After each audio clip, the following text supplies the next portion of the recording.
Guys আইলাম মালিকের বাজারে এসে আইলাম মুরগি বেচবার নিয়ে। তো মুরগি অবশ্য 2-4টা বেচলাম। তো এখন বেলাও গেল অনেক। তো খিদেও হয়ে গেল, চাটা খায় তো থাকা যায় না।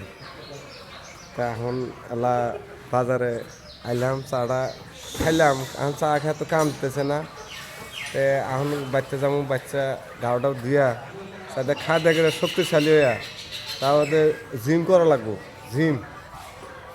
জিম করমু, গরমের ঠেলে আন কুলাইতেছে না, এই জন্য জিম করবার যাম।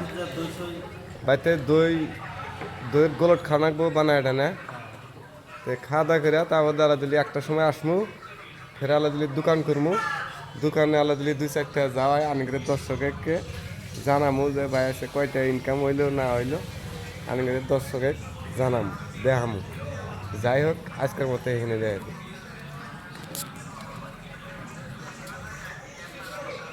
আরও দোকানদার ভাইরা দেখেন সব বসে রয়েছে, সব 1990 চলে আসে।